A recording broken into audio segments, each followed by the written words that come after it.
everyone. We are so excited today to have our guest Nazir McFadden, which is, wait a minute, the assistant conductor, and Phillip and Lauren Fisher, community ambassador of the Detroit Symphony Orchestra, as well as the music director of the Detroit Symphony Youth Orchestra. Oh my gosh, welcome Nazir. How are you? Did I get that right? Thank you for having me. Yes, you did get it right. I know it's a handful, but It's well deserved it's. though, so it's worth saying. Thank you very much. Glad to Mhm. be here. Awesome. Well, we know so much about you and your career, and we're going to dive into that. But first of all, for our audience members who maybe this is their first introduction to you, tell us about yourself. Sure. So I'm the newly appointed assistant conductor and all of the other things at the DSO. But before this, I was the inaugural apprentice conductor for the Philadelphia Ballet, which Philadelphia is my hometown. That's where I'm from. I was raised there, and it's been a crazy journey coming straight out of school and almost headed to the Navy band playing clarinet, and then my life completely changed within a matter of a week. Um, but I'm taking it day by day and living life to the fullest. So No, Wow. that's amazing. I don't think I knew that you were a clarinetist before switching over. What happened? I mean, what caused the switch over? Well, I probably shouldn't say this, but I'm going to say it anyway. But so I applied for the DSO position a few months before the audition, but I completely forgot about it because I didn't think that I would be invited or pass resume round because of I only had the apprenticeship under my belt. So I completely forgot. And 1 week before I was supposed to go to Navy boot camp, I got the email saying, "Oh, you made finals. We'd like to have you out to audition." And I go, "What do you mean?" So I went through my emails and I'm like, "Oh yeah, I did apply for this. I forgot." So it was all expenses paid, and I was like, I'd be a fool not to take the audition, and you never know.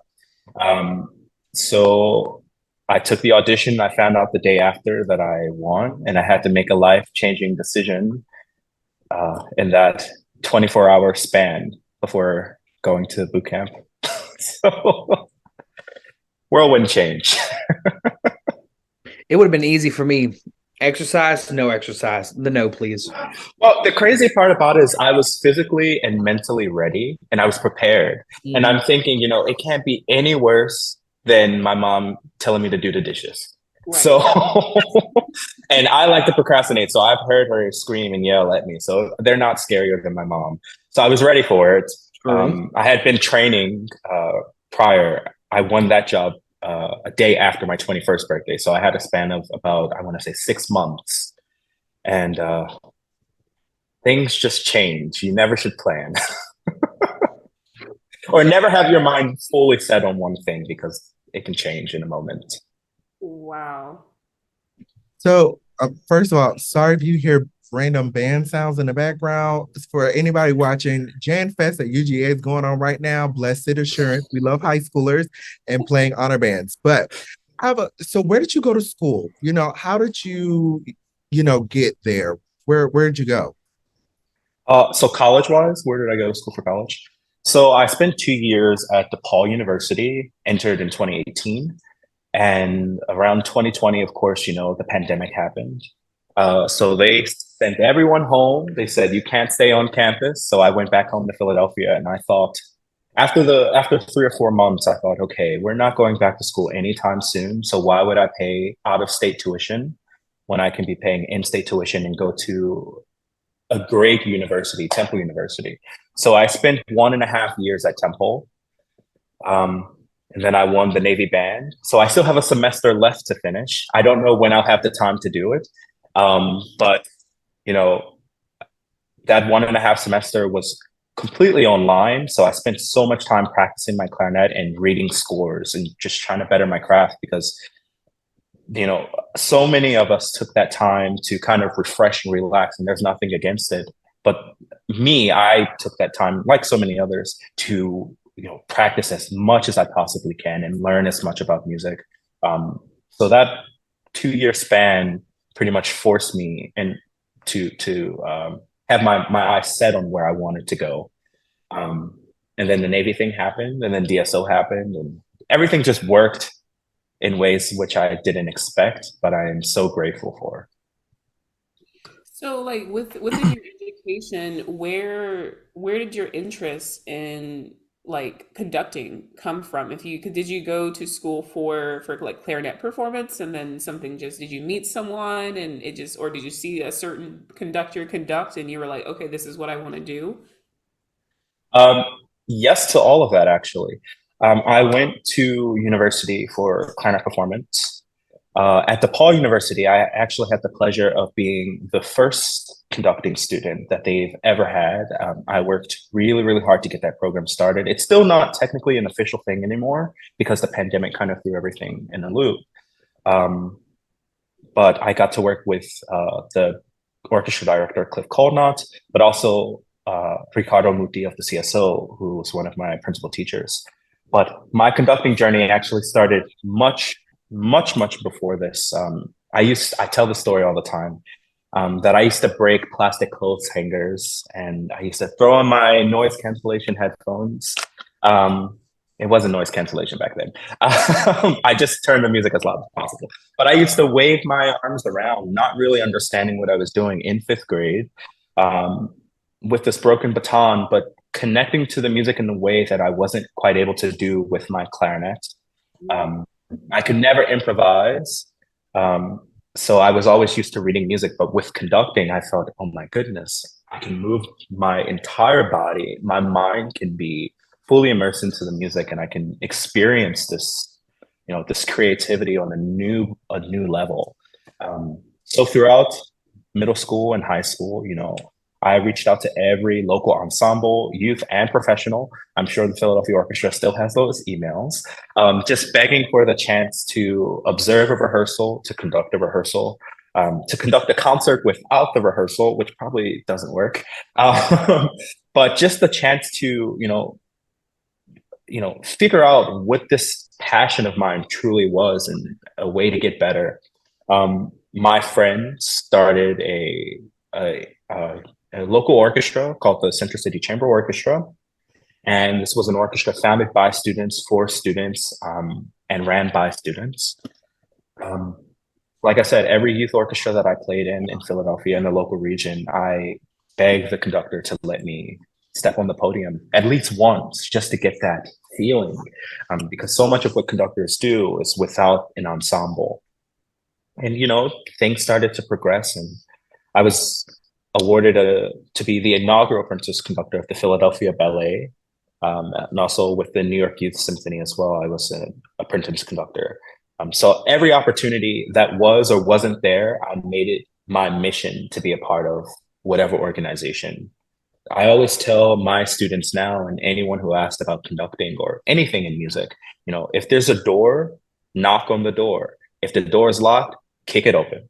Um, and that's my dad always says, closed mouths don't get fed. And that's what I live by. Every opportunity is an opportunity to do something more.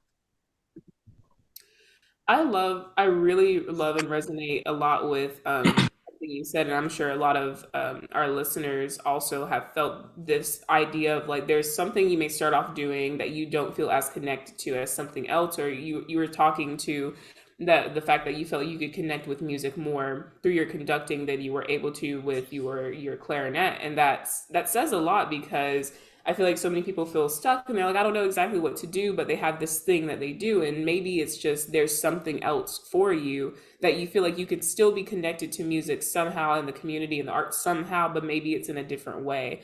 And I think the pandemic, what I really do love about the pandemic is there was a lot of cases like yours where people just really dug in and wanted to like, I'm gonna really go in for these 2 or whatever years and practice because we'll never have the time to do this probably ever, hopefully ever again. You know what I mean? Which I'm realizing is the case. Right. But then there's also a lot of people who sat down and really thought like, is what I'm doing right now actually what I want to do? Is it something I want to continue doing, or is there a different path that can make me continue being in the field that I love, but it's maybe I can connect with people and with the music or with, the community in a different way. So it's actually really beautiful the different paths we saw come out of 2020. And I'm always encouraging to people like if you're in a rut And especially if it's something that you've been thinking about for a while, and usually cases like that where you're like, I feel like I just really couldn't connect, because I feel the same way sometimes. I'm like, there are just aspects of what I do that just feels natural to who I am. Like it feels like breathing. And there are other things that I'm kind of like, this happens, but not in the natural way that it feels like what I do X and X. And I know this is something, Anthony, I'm sure you can relate to as well, as being a performer to conductor path. Yeah, definitely. When you said you felt something with conducting, that's exactly, what I felt as a young child as well. I'm like, I feel most comfortable waving my arms. And even when I get on the podium, I am not a good improviser either. You can ask my jazz theory professor. I'm like, sir, do not call my name. That is not good. Do not call me up there. But now, if you want me to improvise conducting wise and come up with a gesture and this and that, absolutely, I can do that because it's a natural within. Music is within. So, what your musical, like, what started you? Your family, is it? Are they musical? Church? Where did your passion for music start? Yeah, you just said it actually, church. Like so many people of color, we grow up in the church. And this was my first introduction to music in a celebratory and communal way. My family, my great grandmother was the founding member of one of my church's choir, or my church's choir, one of the choirs, sorry.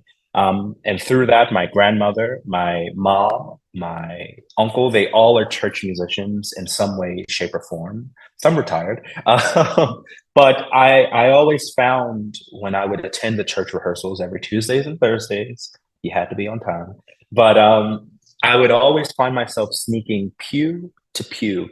They would always put the children in the back so that we could do our homework or play or something, whatever. And I would find myself sneaking pew to pew to pew to pew to behind the drum set, but always watching what the chorus was doing and the conductor or the music director, and just being in all of the energy and the charisma and the harmony, just wanting to be a part of it in some way, shape, or form.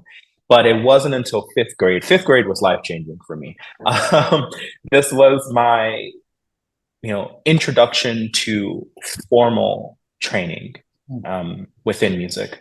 And originally, I wasn't selected for the band. And this is the funniest story that I always tell, but it's 100% true. I wasn't selected for the band in fifth grade. So I did what any young kid would do. I threw a temper tantrum. Uh, I kicked the desk. I threw my papers off of the desk and onto the floor, and kind of just said, I'm not doing my work for the day. But it wasn't until my conductor, Miss Cologne, I'll never forget this woman. She came up to me with the sweetest voice and she said, "Baby, what's wrong? You're such a good kid."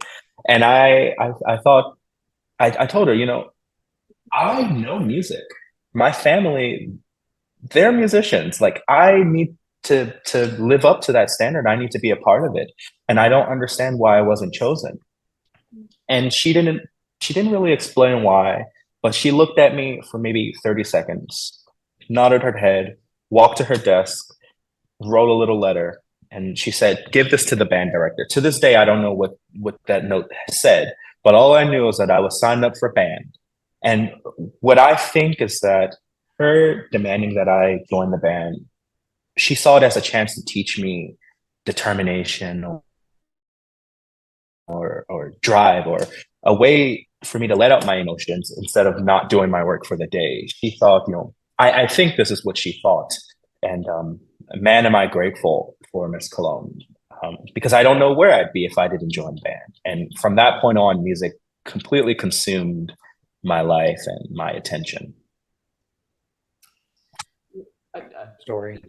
Music education. It's so funny how it's too often left out of the conversation when we start talking about professional, like careers and aspirations and everything. But none of us would be here without Nope. our band directors, some choir directors as well, like who helped us get to this point.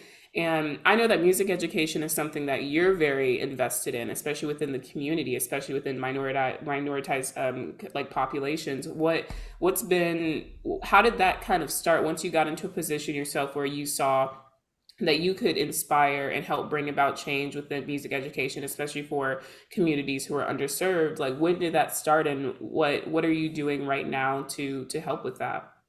Well, first I should say, I vividly remember a few years after I started, so I want to say maybe eighth grade, Philadelphia, it's not the richest city. There's so much corruption and lack of funding within the school district, especially in public schools. I grew up in public schools, went through it all the way. Um, so I remember vividly there was a withdrawal of music programs, not just music programs, but arts programs within the schools. And I was so afraid that my music program would be taken away. So, like I always do, I'm always sending emails. I sent an email to the school district, and I sent an email to my principal, just like begging for an answer, looking for an answer. Um, would I be able to be a musician? Because if not, I was going to transfer schools. But if it hadn't been for the local adult musicians and organizations within that city taking the time to help me craft this musical life for myself, I don't know where I'd be. It takes a village. That saying is such an understatement to what is actually needed and required to build up the next generation within any genre of the arts or any working field or anything. Um, so what I'm striving to do here in Detroit is to open up the this or to break down the wall between the DSO and its community, especially in the public school system, because just like Philadelphia, Detroit is a city that has gone through so many ups and downs. And at the moment, the city is in a bit of a renaissance period, but I'm looking to collaborate pro bono as much as possible. I'm visiting schools just to talk to the teachers, to talk to the administration, to let them know that let my story be a beacon of hope. It takes the attention of the higher ups for them to step up and say, we need to focus on the arts. We need to make sure that the arts are represented just as much as sports or math or science or any of these core curriculums.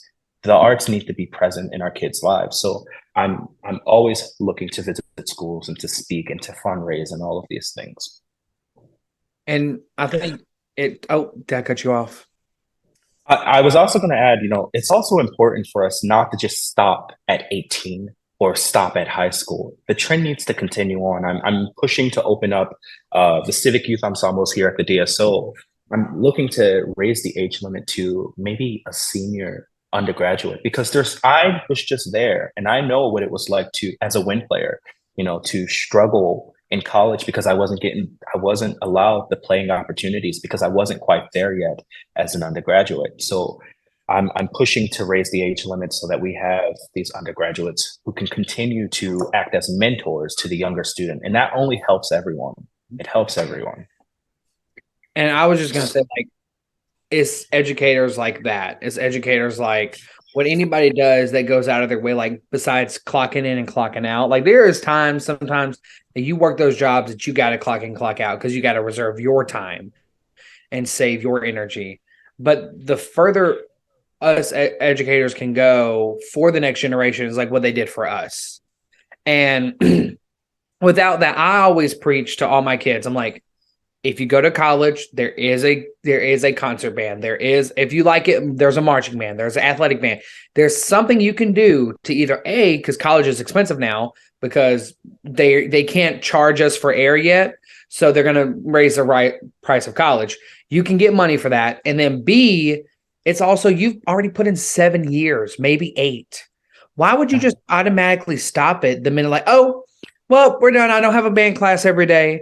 And it's just like, just try it. And if it's not your shake, then I have one of the kids in one of the high school teachers. They're like, I'm in a rock band at Guitar Center. I'm like, you play the flute. I love that for you.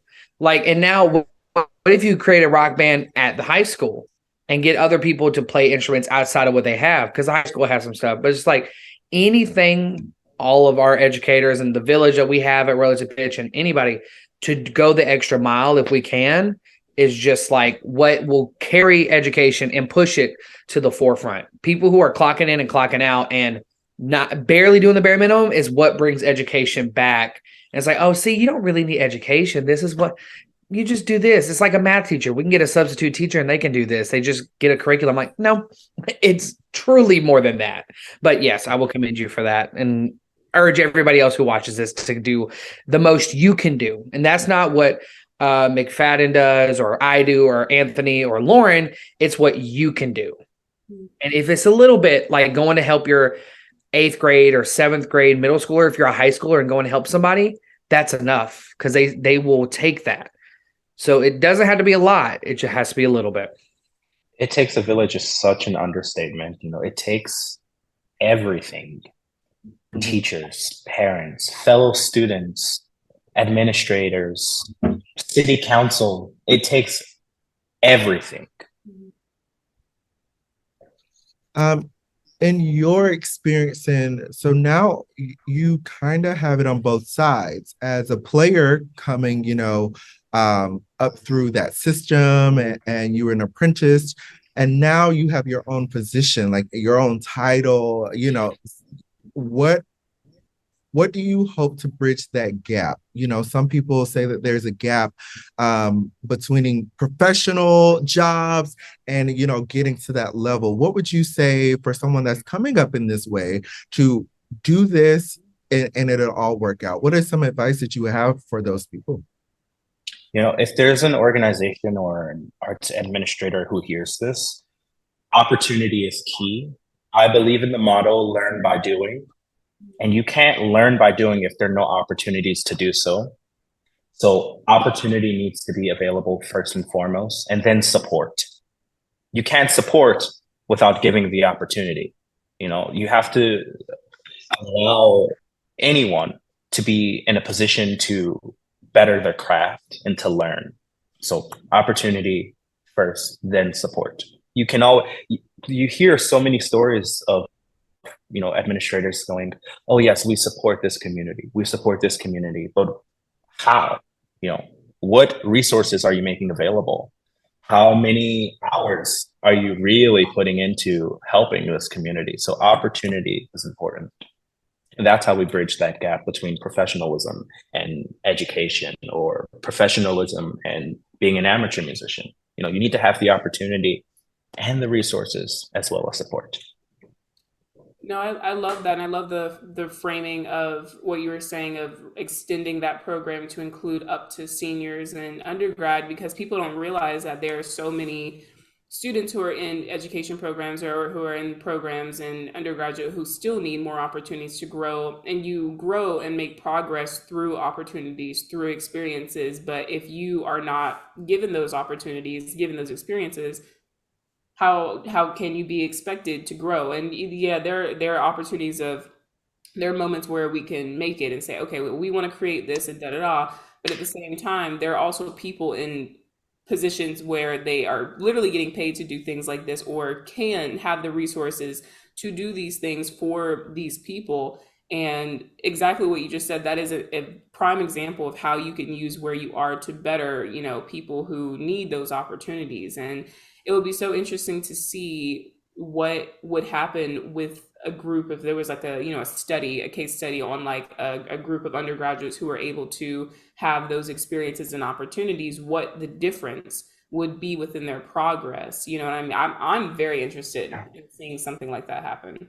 I remember my freshman, sophomore year, I had come from in high school always playing in an orchestra. I'm sorry, I never played in concert band or marching band. We did have them, but they weren't like, the thing that everyone did. So when I went to university, all of a sudden I'm playing in a concert band and I'm thinking, okay, why is this? Of course, I know there's competition and they're graduate students and everything, but they take up the space for younger musicians. And that's where you hear so many stories. That's where, undergraduate first years where they think, okay, I'm not good enough, because they don't immediately come in because they're used to playing first chair in their high schools or whatnot, and then they come to university. So they have no understanding of, what the world is really like for a professional musician. If you make them aware of that before they get to this place, that's when we have more young musicians sticking with playing their instrument and going out to get jobs and going to get, doctorate degrees and master's degrees and whatnot.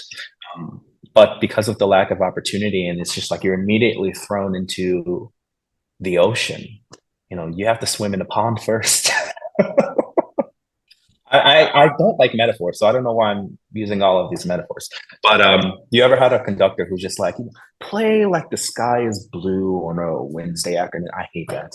But so I don't know why I'm using it, but that's the only way to get it across. Sometimes it works, and then other times everyone just kind of goes. Huh?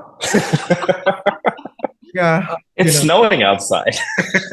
I miss the snow. I woke up to snow this morning. Y'all can have that. Y'all can have that one there. So how has it been for you as a Black man in this art form? I would have to say when you 30, 20, 10 years ago, we didn't have the same chances as we might have today. How has it been in 2020? We're in 3 now, right? 2023, how has it been? And how old are you, by the way? I'm 22. I guess it right. So as a 22-year-old in 2023, as a Black man, as an orchestral conductor, how has that been for you?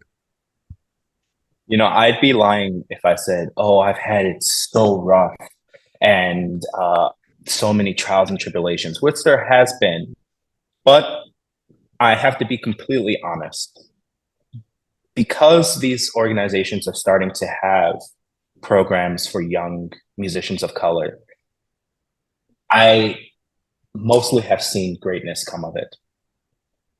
Now, here's what I will say. It is my responsibility to make myself aware of the past and the history of musicians of color within the classical music organizations. Of course, I get looks and I get questions like, where are you really from? And all of these things. And I get surprise reactions of, oh, you're a conductor? Really? And, of course.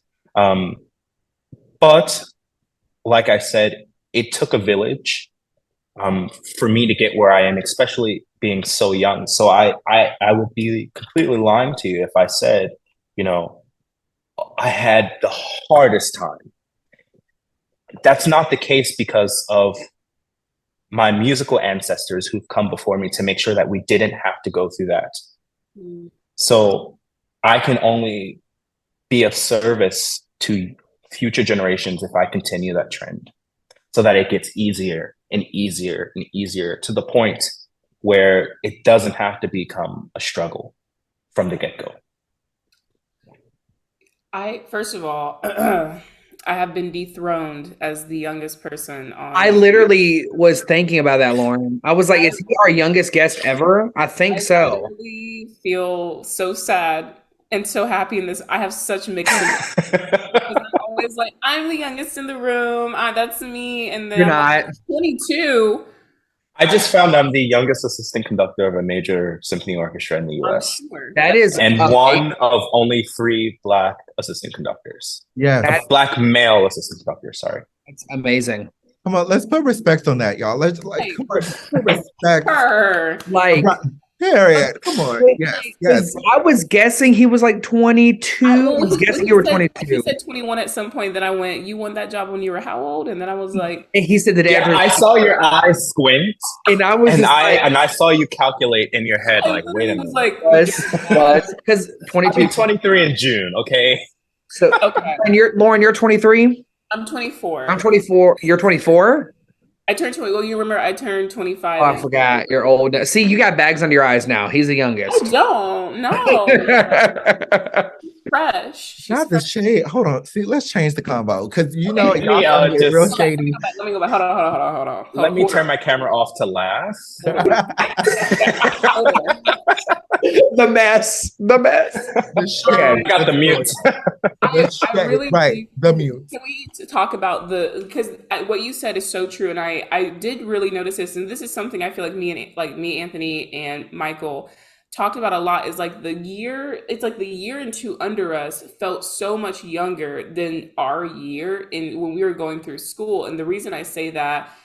First of all, it just felt true. It felt like it was a completely different generation because we were that cusp 1998 generation of being like right there where some people are like, you're technically millennials, but you're not because you didn't really grow up in the 90s. You just were born and then you were like alive, really. Like you gained consciousness somewhere in the early 2000s.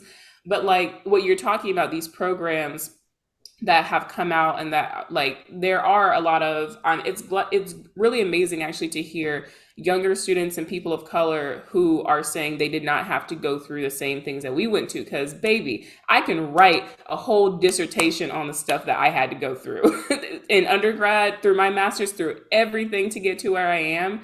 And same for Anthony. We've had many conversations, still have those conversations to this day of things that we've had to go through, but we are also doing the work to make sure people who look like us don't have to go through those things in the past. So it is good to be reminded that this is happening where there are people who are coming through, who are getting education, who are getting jobs, and they've not had to go through those same struggles. That's what I want to talk about. I will say, of course, with any person of color or majority of the people of color, there's specific incidents where they have gone through things, which I have. I mean, I've had a music teacher say the N-word to me. I've had a music teacher say the N-word in a classroom full of non-people of color and me being the only one of two. Of course, I've gone through things, but when I research and hear the stories of, people like Michael Morgan and all of these historic and legendary Black musicians, I go, oh my goodness. I don't want to say it's nothing, but that's like how are they still how are they able to get through it? Right. So, but majority of my professional career, I can honestly say, there have been very few moments that I felt like I didn't deserve it or that I wasn't worthy. Of course, as a Black man, I'm always battling, should I be here? When I walk into CVS or Target, I'm thinking, oh my goodness, if I don't buy anything and I just walk out, they're going to think I stole something. Of course, I'm thinking when I'm on the podium, they're really listening to this young 22 Black young adult. They probably are not listening to me. Of course, like all of these things are running through my head. But that's minuscule and compared to, everything that the past generation has gone through before us. And I pray and hope that it only becomes less and less and less, which it seems to be the case. Absolutely. Slightly. I mean, even for us, like I look back and I'm like, when we have, come up in which we still are, emerging with careers and everything, I am very thankful and blessed to be in some of the rooms, the spaces that I have, been afforded to be in.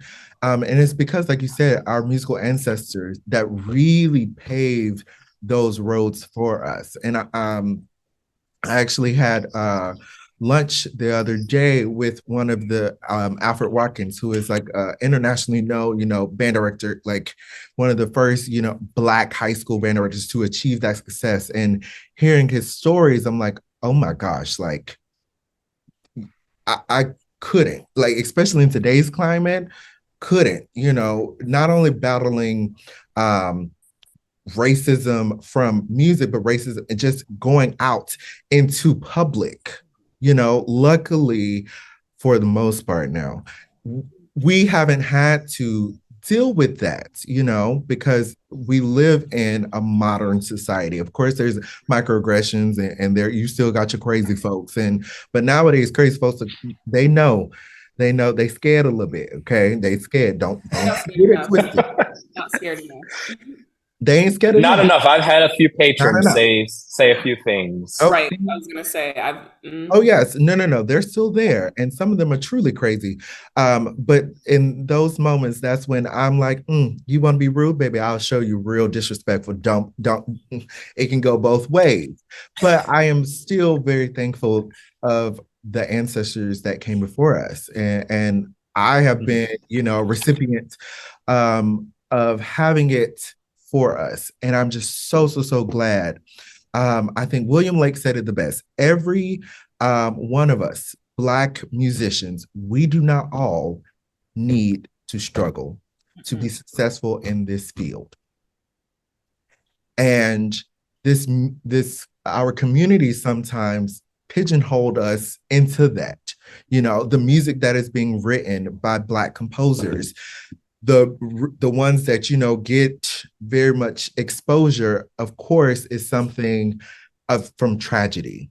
And it's like, we are not all we don't need those traumatic events. We have had enough. Trust us when we say that. We are happy.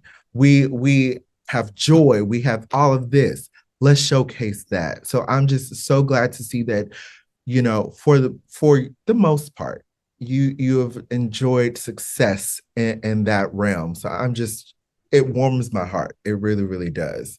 Now, I have a question for you as a conductor. Have you ever felt that you needed to fit to be like another conductor, or when you get on the podium, I need to put on this persona because that's what's been respected so far? Have you ever had to deal with any of that? Of course. And I think this goes for anyone in the orchestral setting.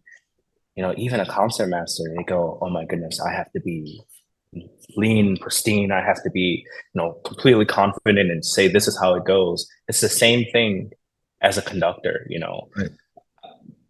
I think of the legendary conductors, Simon Rattle and Carry On and all of these legendary figures, and I think I will never amount to them. And then I also add on my Blackness and I go, they're never going to respect me. Mm-hmm. So of course, all of these things are constantly going through my mind, but I have to remind myself, I'm supposed to be here. Right. I got this position because they saw something in me. Mm-hmm. Even though I might make a mistake, or even though there's so many things that I don't know, I'm only 22. Mm-hmm. I'm supposed to be here. My dad says closed mouths don't get fed. If I don't know something, I'm going to ask. If I want to know something, I'm going to ask. Mm-hmm. If I don't want to know something, I'm not going to ask, but I still want to hear it. I'm always thinking that I'm not good enough, but I have to remind myself that I'm supposed to be here. Mm-hmm. And that this was meant for me. I didn't break my mom's hangers for nothing. That doesn't just happen. It doesn't just happen. Something led me here. And I know I have so much ahead of me. But it's up to me to get there. And I have to keep all of the negativity and the comparisons out of it. Of course, as a conductor, you have to put on a persona. You can't get too close to the musicians. You can't get too close to administration. You have to be very, set and informed. You have to be musically curious. When you lose curiosity, you should stop doing the job. Right. So that persona per se, or personality, comes with knowing the responsibility that you're there to do.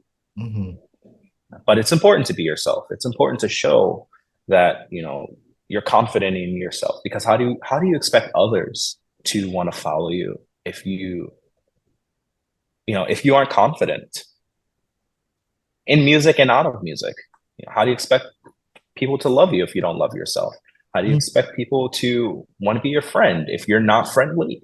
All of these things, it's human nature the job is literally human nature. Mm-hmm. That's as simple as I can put it. One of my favorite quotes is from the RuPaul, said, if you can't love yourself, how the hell can anybody else love you?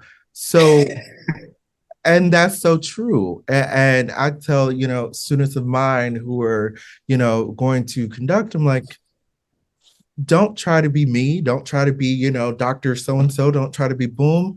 Go be yourself. What is going to make a performance special? It's you, nothing else. Same thing to any of my instrumental students. Yeah, don't try to play it like so-and-so, because guess what? You ain't so-and-so, like you were not that person. Be who you are, because you'll bring. It's okay to have inspiration. Right, It's absolutely. okay to have inspiration and to be inspired. We wouldn't have evolved as a civilization or human race if we didn't draw inspiration from each other. That's nature. But it's important to be informed. It's important to learn and master your craft, because that's how you become an innovator, and that's how you form ideas. You can't form an idea or an opinion about something of which you do not know and do not take the time to understand. In music and out of music, I should say. That's just what I have to say about it. I love that. I feel like I'm preaching. And Glory. Sunday, so it always feels like we're at church a little bit. It's good. It's good. No, uh-huh. I start articulating everything. All right, we're No, gonna have to you're get you a absolutely preaching rag and everything. So right. But That's a glove. This is a glove. But no, I mean, that's another thing that I feel like these past few years have been really, it's been a catalyst, no matter all the terrible things that were brought on by COVID. One of the things is that it was a catalyst for a lot of change and for a lot of people to take, a stand in things that were unique to who they were. And I think that is the wave that I'm seeing a lot of now within the arts. Kind of everything actually is this wave of innovation and being unique and being true to who you are, rather than this idea of conformity. Because yeah, we have inspiration, but often a lot of the time it's a lot of imitation that's happening out, and it's very tiring, especially you go on social medias and you see everyone doing and saying the exact same things, and it's there's a fatigue with it. It's just like, who's doing something real, who's doing something fresh that is unique to who they are, that you're doing it with intention.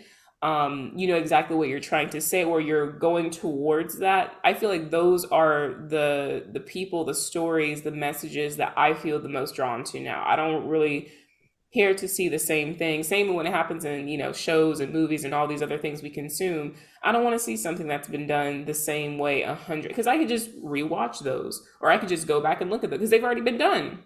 What are people doing that is actually new, that is actually fresh, that's actually a different take, a different perspective on what's already been doing? And yeah, you have to know what has been done to understand what is new, right? So we have to have an understanding of the past. This is why teaching history in schools is very important.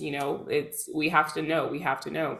But I'm always, especially with this, like, we are the future, we are the youth. And it really is our job right now to set the stage for what's going to be coming years, 5, 10, 20, 50 years, because we're still going to be here, Lord willing. We'll all be here, and we'll all be, pushing it still for change, and seeing people who are our age, but then also doing the same thing, continuing to push, continuing to change, because we have adapted. That's how humans are, how we have evolved to be who we are now, is that we saw that there were things that need to be changed, we did those things. So I think it is our responsibility, being who we are now, to constantly look for what needs to be changed, what needs to be pushed to the next level, And I think that's something we're all interested in doing, obviously. I don't think really any of us, majority of us, I'll say, are interested in keeping things the same as they are, you know. So it's exciting. I'm excited. Like it's speaking to you, like, and having, I mean, again, having the youngest person on the podcast, I'm not mad. But like having you on here and having this discussion is exciting. And I'm super excited to see what our field is going to look like in 5, 10, 20 years. There's going to be changes that happen naturally, but what those changes are, who knows? But I'm just, it's very exciting to see for sure. Agreed. It's been a pleasure having you on the podcast with us and just telling us your experience and just all the great things. I guess we're gonna have to take a trip up to Detroit and come and see your show and anywhere else you are. So can you tell our audience how to keep up with you, social media wise, and just become part of your village? Sure. Everything is my name.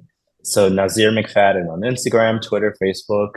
NazirMcFadden.com for my website. You can also keep up with me through my management, Keynote Artist Management, or the Detroit Symphony Orchestra's page. Everything's my name.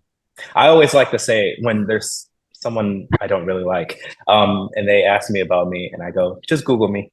So you can Google me. Yes, I love that.